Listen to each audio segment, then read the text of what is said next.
I've spoken at length about what happened to me when I was a kid at the Church of the Immacolata, what was done to me by Father LeRoy Valentine, sexual exploitation, abuse, assault, rape, uh, things that were witnessed, at least in part, by Timothy Cardinal Dolan, who at the time was just Father Dolan. This is the late 70s, early 80s. What I haven't really talked about, tweeted about it a little bit, but haven't really talked about it much, is what happened to me in high school. And this is primarily because I didn't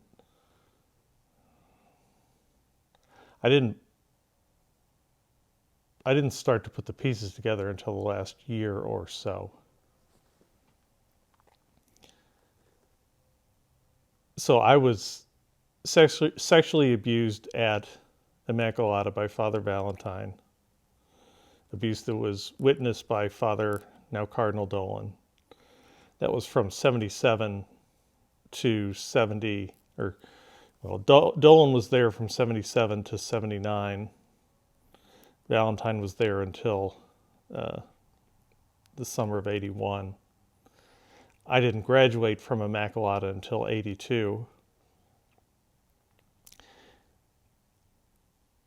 I've always known that high school was a huge struggle for me. In freshman year in particular was a disaster. And then senior year was bad as well, but I've never really understood why.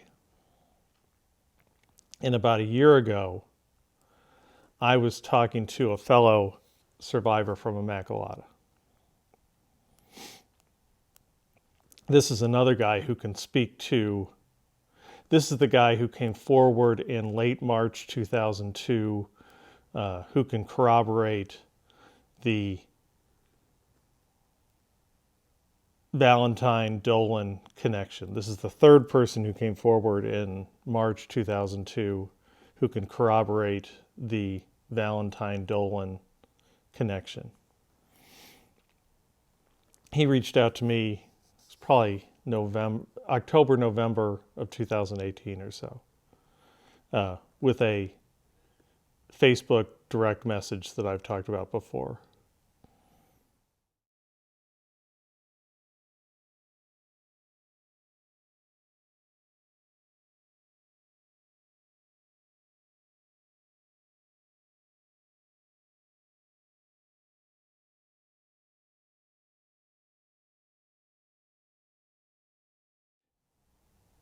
So we talked 20 times or so.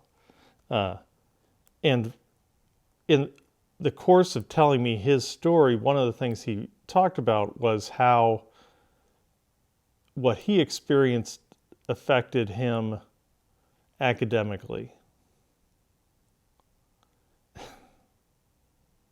To such a degree that he ended up having to repeat a grade.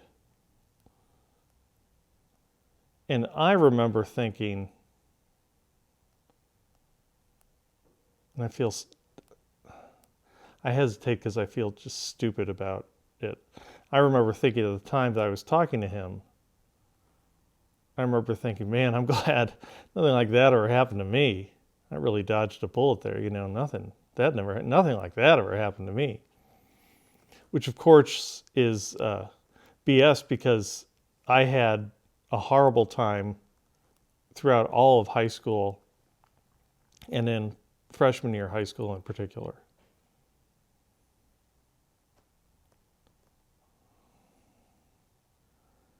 And in therapy that I've been doing for the past year and a half or so, we've been kind of getting beyond the grade school stuff and getting into high school stuff.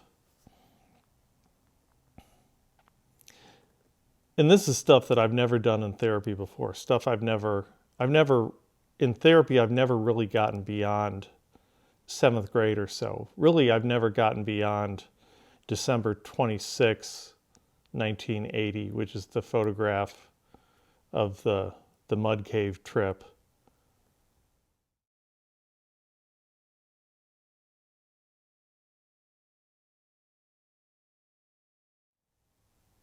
And the event where I ended up waking up in the car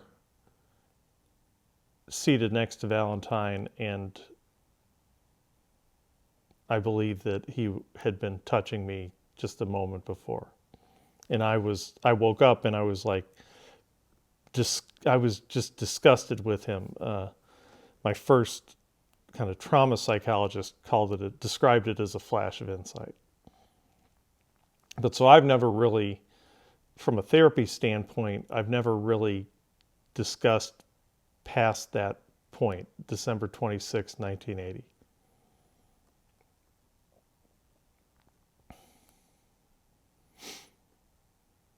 And I have this kind of strange, and as a result, 8th grade for me is kind of because it hasn't been processed, it's kind of a blank spot, but I've been processing it over the past year. And one of the things I've come to realize is that 8th grade for me actually was pretty good, if not quite good, because Dolan was gone and Valentine was gone. And I really was kind of living the 8th grade life. You're top of the food chain. And I was very successful academically, got into a very good high school, ended up doing very well on the placement test to the point where I got a little plaque that talked about how well I did on the placement test. I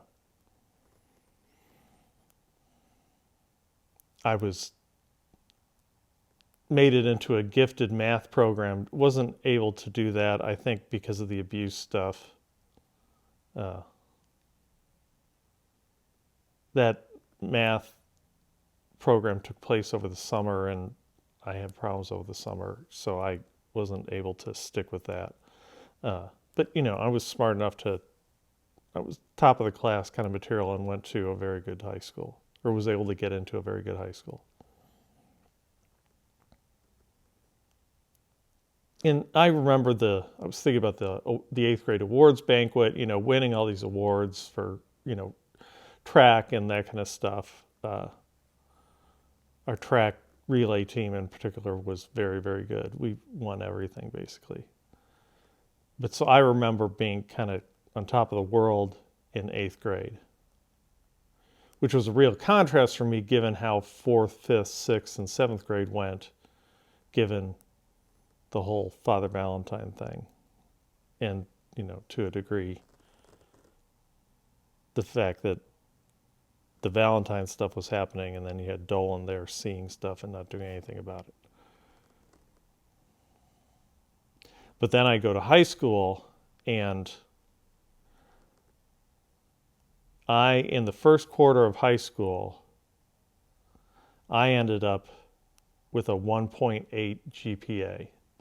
And I failed typing, which seems absurd. But the problem was the locker room and gym class. And this is something that had been discussed at reunions, and especially the informal reunions my classmates and I have every 6 months or so, 4th of July and Christmas, that kind of thing.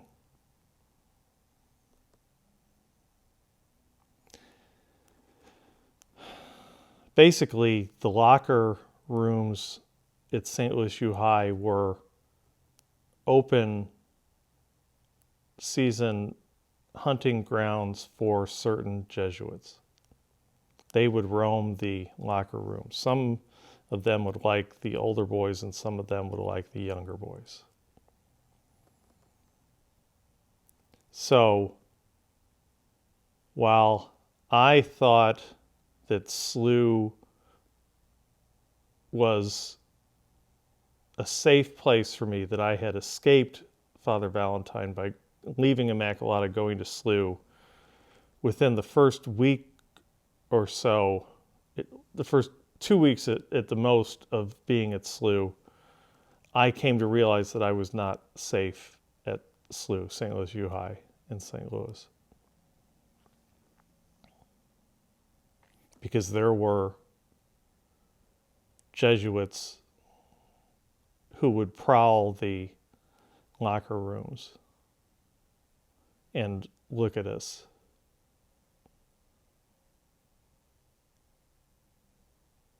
While we were showering and changing and that kind of stuff. And one of the reasons I have what, I don't remember if it was a girlfriend or her friend. She once realized I have what she called a photogenic memory. Not photogenic, photographic. I don't actually have a photographic memory. What I do have is I have a very good memory for places. If I wanted to, I could take a walk around St. Louis U High and walk around the whole school in my head. But what's weird is I have difficulty doing that for the locker room at SLU, which doesn't make any sense because I've been in that locker room hundreds of times. Because we would have gym class 2 or 3 times a week, every week, and then I also ran track for 2 years. So I've been in that locker room at least 100 times, if not hundreds of times. But I have this big blank spot in my memory surrounding the locker room.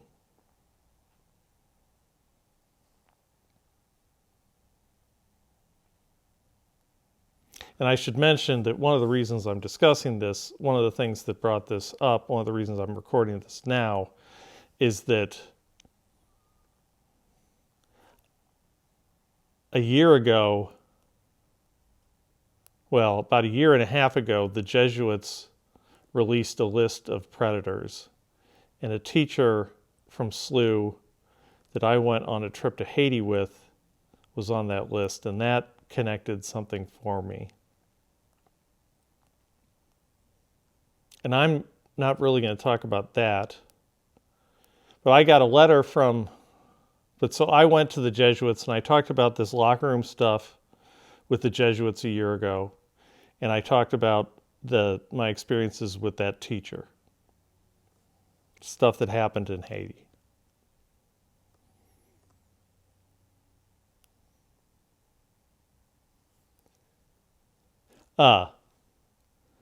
And so in March, a year ago, 10 months ago, they came up with, so a year ago, I went and spoke in front of a panel, told them my story, told them my locker room story, told them my Haiti story about this Jesuit. They took 2 months, and then I got a call from the assistance coordinator basically telling me they didn't believe me and that she was going to send me a letter explaining that decision. She never sent me that letter. I assume in order to avoid creating a paper trail, because I post everything to Twitter, to my followers, and they know that.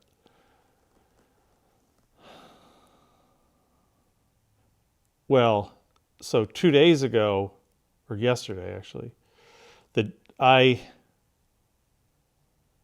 and I've talked about periodically, for like 8 months or something, I've tweeted at the Jesuits letting them know that I never got that letter. And then yesterday I get a certified mail letter from the Jesuits, which is the copy of that letter that supposedly they sent me 9 or 10 months ago. But so I finally get that letter that I should have gotten 9 or 10 months ago. I finally got it yesterday. And what's weird about that letter is that, so they deny everything. But what's weird about that letter, and I'll show you, here's here's the letter. You can see what it says.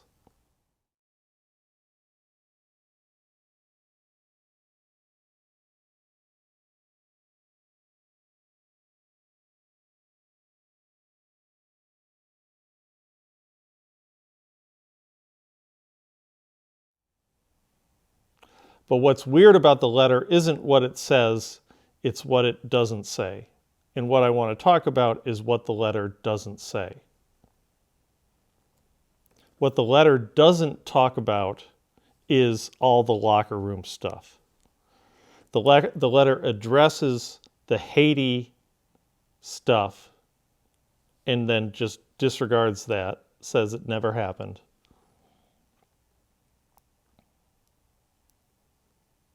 Which is obviously traumatizing. But what's weird and what's gaslighting, and this is just the purest example of gaslighting, is the letter doesn't even mention the topic of all the locker room stuff. And again, here's the letter. There's no mention of the locker room at St. Louis U High.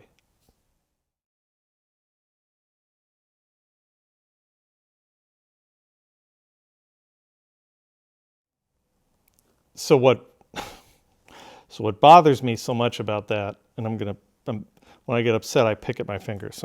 I need a rosary or something to play with my fingers. When I get agitated, I pick at my fingers for some reason.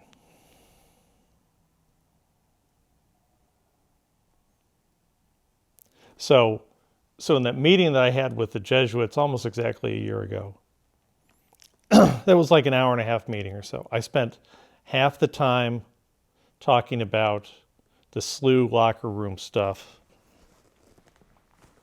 and then I spent half the time talking about the Haiti priest stuff.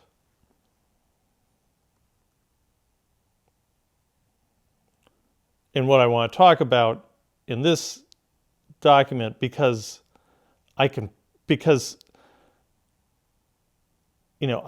call 50 to 100 witnesses about this stuff, is the SLU locker room stuff. Because like I said, this is an open secret among my classmates. Everybody knows stuff was going on, and there were multiple priests involved in this. And what really bothers me about that letter is that it doesn't address any of the SLU locker room stuff, which is just straight out gaslighting. For me to spend so much time talking about something that bothered me so much and that's so directly tied to my high school experience, and that I can so directly tie to my high school experience and the problems with my high school experience, and to the problems with my grades, for them to not even address that in the letter is gaslighting, and it's terrible, and it's one reason why the Jesuits are so despicable and why they're handling this so badly.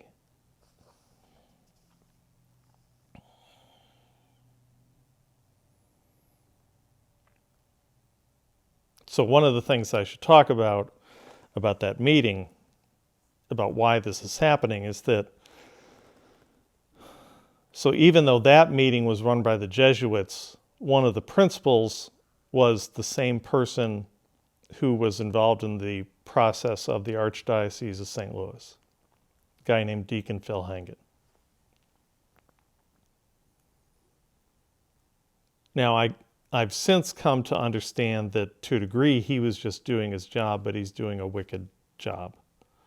So Hangen was the person who ran the process around the May 5th, 2011 meeting in which I met with the review team from the Archdiocese of St. Louis.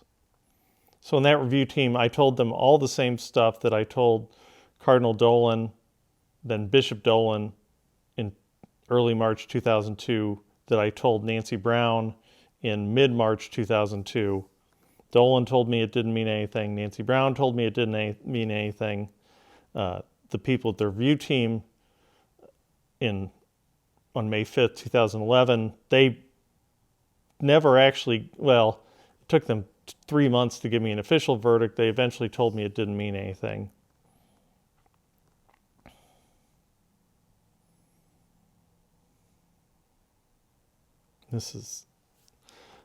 But so Hangen was the person I was working with in 2011. And one of the things that was so horrible about that meeting in 2011 is that was when they told me that that was the meeting in which they told me they had no record of my conversations with Cardinal Dolan, then Bishop Dolan, or the woman who I assume was Nancy Brown in early to mid-March 2002, which again is gaslighting. But so I've got this guy, Deacon Phil Hangen, who I associate with gaslighting and with this horrible meeting from May 5th, 2011. Other problems with that meeting, and I'll do a separate video on just that meeting that describes why that meeting bothers me so much. What was so screwed up about that meeting? But there were lawyers present at that meeting, and there weren't supposed to be lawyers present there. I've since, my nickname for Hangen was Runaround Phil, because that's all I felt like he was doing. Now, I've since come to learn that he was actually doing his job, because remember, the policy of the Archdiocese of St. Louis as of January 10th, 2020 is to not assist survivors. And that's that's formally as of March 26, 2019, as per a statement by Sandra Price of the Archdiocese of St. Louis. The only thing the Archdiocese of St. Louis does for survivors is, if they don't already have a psychologist, they will give them the name of a psychologist. That's the only thing the Archdiocese of St. Louis will do for survivors. No money, no help, no nothing.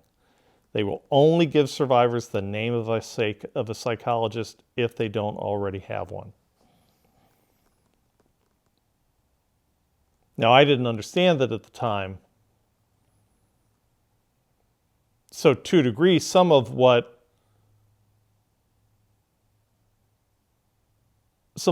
earned Phil Hangen, Deacon Phil Hangen, the term Runaround Phil in my head was just what he was just doing his job. He held this meeting. They found that, Valentine said he didn't do it, so they just trusted him and said, well, he said he didn't do it, so he must not have done it. He's undergone an ontological change, so obviously he can't lie. What a crock. I don't know what the reason is, but it has to be something like that. The ontological change or some crap like that. But Father Valentine told us he didn't do it, so, obviously he didn't do it. So from that point, and then Hangen knew that I was working with a psychologist, so since I had a psychologist, and Sandra Price ended up explaining this to me on March 26, 2019, the reason Hangen gave me the runaround from that point on in 2011 and onwards, 2011, 2012, 2013, 2014, is that the Archdiocese doesn't do anything to help survivors.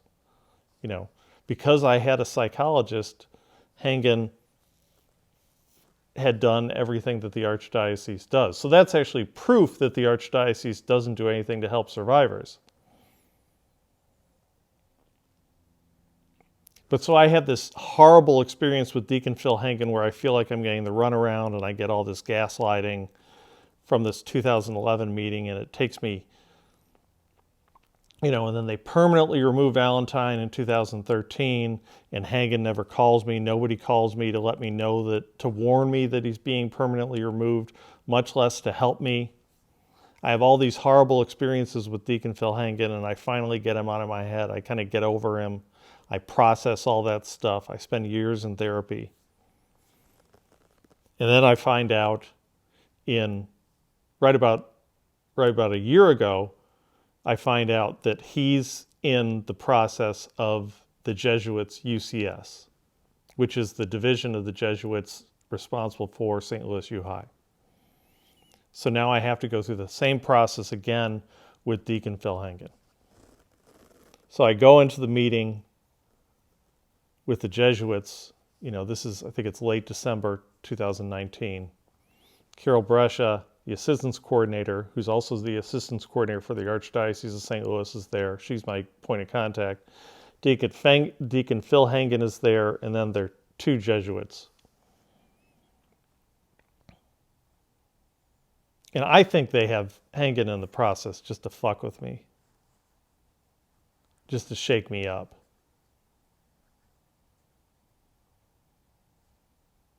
But so I walk in the room.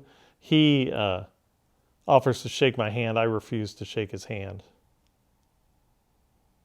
And then we start talking. But I'm so completely thrown and agitated by his presence there.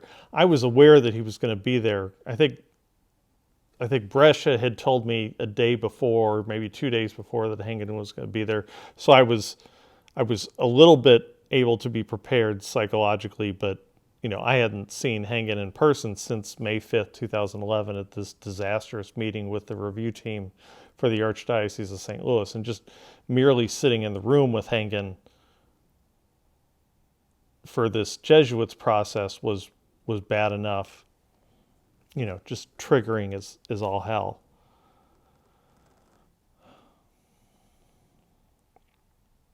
But so I tell both of my stories. I tell the locker room story. I tell the Haiti story. And how can I prove I told the locker room story? How can I prove that to anybody? Well, I learned my lesson. I brought a tape recorder. Fuckers. So as I was walking into that meeting, I threw my IC recorder into my jacket pocket. And then I just kept it in my jacket pocket and put my jacket pocket on the floor. The point wasn't to record what the other people in the room were saying. The point was to record what I was saying, so that at a minimum I would have a recording and a record of what I said. So that, and I haven't listened to it extensively. I think it does pick up the other voices in the room a little bit. Like I said, all I was trying to do was just record my own words so that I can, just so I can say to myself and prove to myself that, okay, yes, you did in fact talk about this stuff.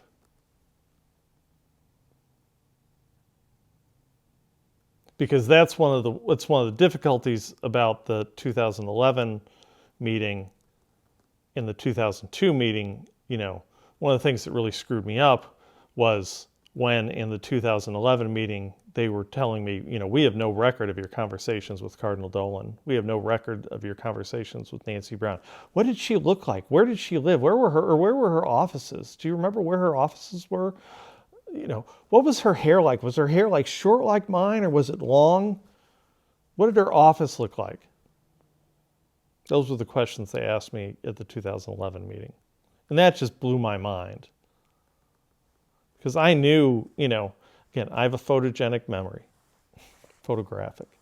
And it's not really photographic. I remember places well.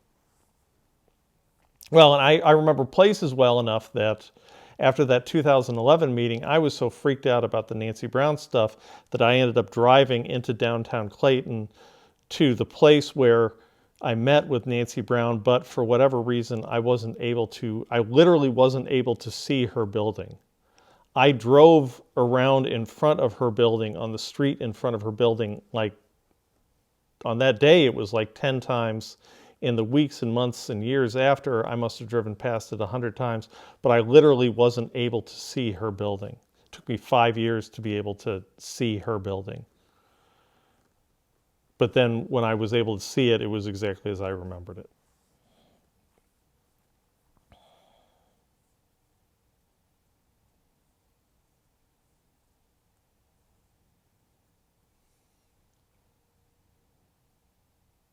But it's that gaslighting that is so evil and insidious. And the fact that it's still going on, the fact that the Jesuits would write me a letter, and I have to assume that they didn't send me the letter because of the omission of the mention of all the SLU locker room stuff. And that's why I'm talking primarily about the SLU locker room stuff. Because A, they completely omitted it from the letter, acted like it didn't happen, gaslighted it. But I can prove that it happened because I've got the recordings, I've got the tapes of that meeting. And I talked about it at length. I can also prove from conversations, from testimony of classmates of mine that other people saw this stuff. And as I told the Jesuits, if you don't believe that this had an impact on me, just look at my grades. Look at my freshman year grades. Look at all my grades compared to my intellect, my IQ. I have a genius level IQ like pretty much everybody at that high school. And I ended up failing typing. And the reason I failed typing was,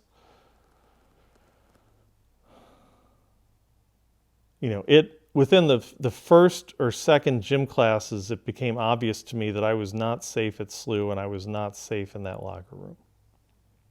That people were watching me, and they weren't just watching me, but they were leering at me. I don't think men will get this, but women will get this. They have eyes on you. Yeah, I've never felt that otherwise as a man, but I'm sure women know what that feels like. To have eyes on you, undressing you, and just to feel eyes on you, and it's creepy as hell.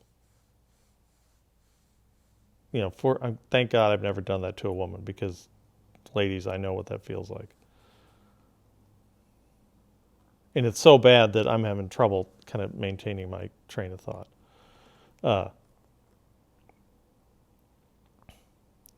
But so, I don't know if I took more than one or two showers at SLU.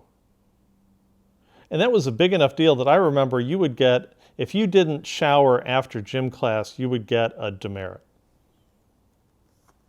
And I was like, fuck it, I'll take a demerit. I'd rather take a demerit than take a shower. Because I'm not going in that shower. No fucking way. I remember sophomore year, it got bad enough sophomore year that I would end up changing in the bathroom stalls. And I was having gender confusion issues, and I would wear sweatpants even when it was hot because I didn't like people looking at my body. But again, if you don't believe me, if you doubt me, look at my grades. And you know what I did today? I called down to SLU and I had them send me a transcript of my grades from St. Louis U High, my complete transcript. And you can look at those, and in particular, look at my grades from freshman year, and in particular, from first quarter freshman year.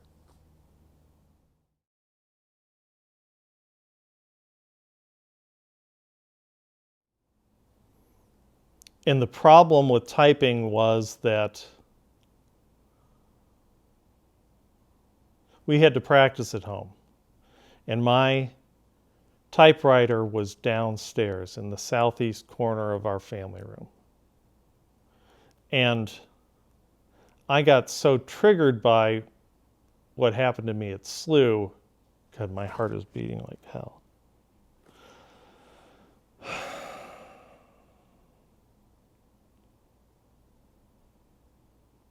I got so triggered so quickly by what happened to me at SLU that I would just isolate myself in my room.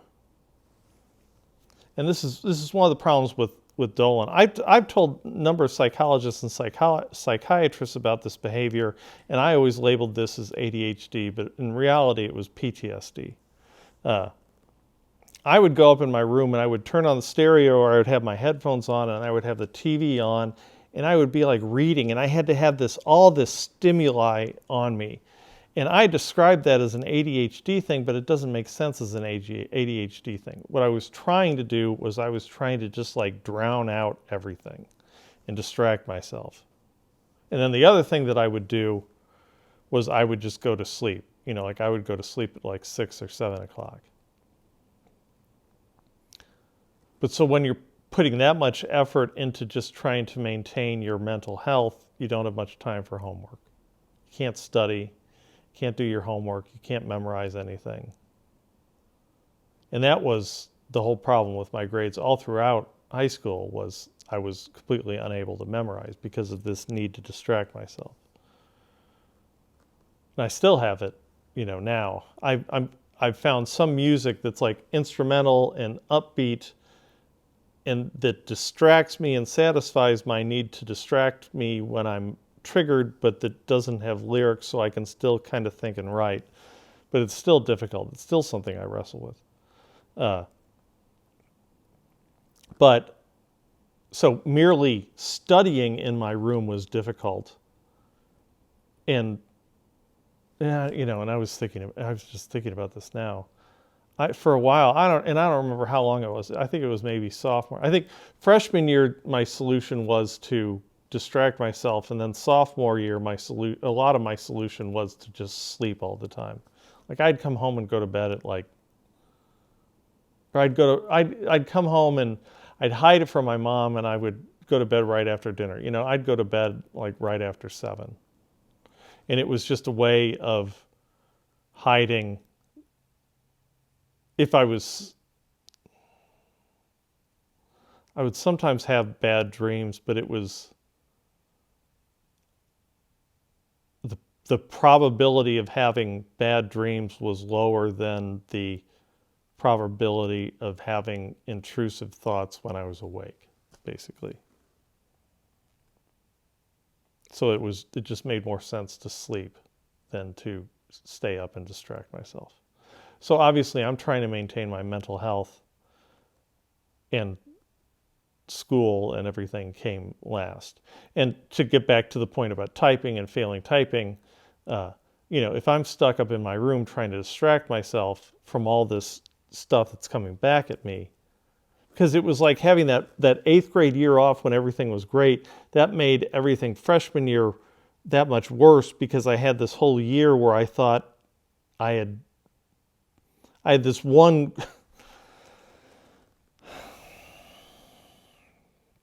I had this one great year, which was 8th grade. And I thought I was clean and clear and everything. And then I get to high school and I think I'm, even going to be more clear. And then, within a week or two, it's very obvious that I'm not. And it just depressed the shit out of me.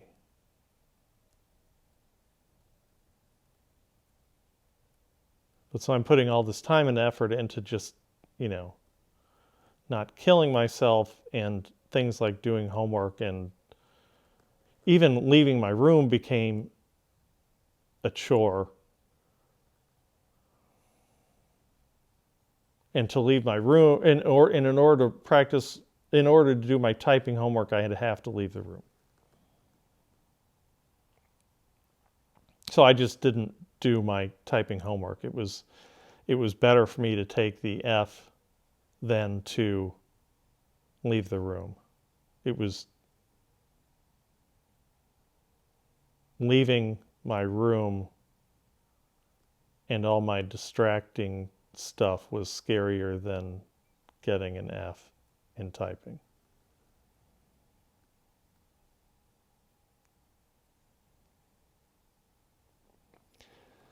And as I told the people at the meeting, my meeting with the Jesuits, and as they completely ignored in this letter, all you have to do to verify this is to just look at my grades, to get my transcript. And I did that in just like 15 minutes this morning. I got my transcript, I got my grades. Just look at my grades, look at my high school transcript, look at my freshman grades, look at my first quarter grades.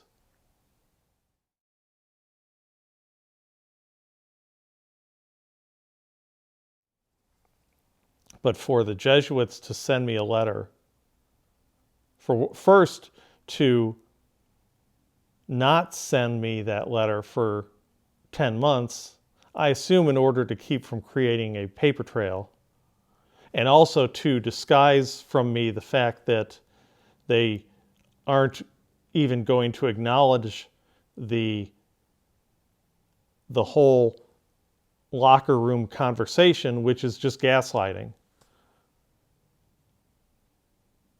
For them to do that is both incredibly damaging to me personally and proof that nothing has changed. Nobody, at least in St. Louis, is changing their behavior with respect to the treatment of survivors. Nothing's getting better for survivors. And this is 6, 7, 8 months after the Pope's Vos Estis Lux Mundi. What's the point of passing a law like Vos Estis if you're not going to enforce it? If you don't enforce it, it's not a law.